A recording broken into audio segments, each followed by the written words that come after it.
je dat de massawereld, als het gaat om entertainment, muziek.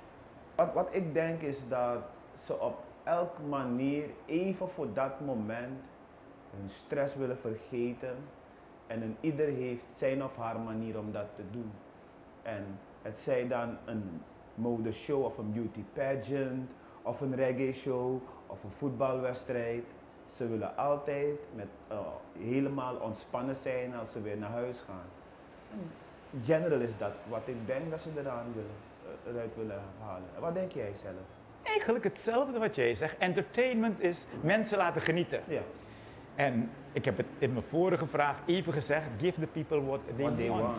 Want daarvoor gaan ze uit huis. Daarvoor willen ze betalen. Daarvoor willen ze betalen. Ja. Hey, een misverkiezing. Laat me gaan kijken naar de schoonheden. Ja. Of een geweldige show. En dan willen ze zingen. Ja. En ze willen genieten van de muziek. Wat op hun afkomt. Alles vergeten. Ja. Al het andere. Voor dat moment.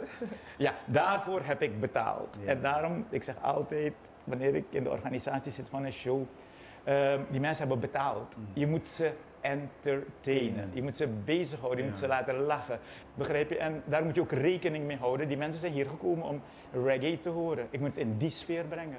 Wanneer ik op het podium sta bij Suripop, die mensen zijn gekomen om een orkest te horen. Statig en presentatie. Weet je, dat is helemaal anders. Ja, kijk, toen ik songfestivals deed vroeger, die mensen kwamen naar de show en wilde nummer 1 horen. Ja. O wee gemeente als je daar geen nummer 1 zegt op het podium. Nummer 1. Dat is een entertainment. Mooi, je rasa. Ja toch. Wees, iedereen 100 lazy, 200, 300, you have to do it. Yeah. That's entertainment.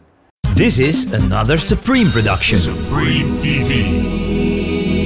To entertain, to inform, to inspire.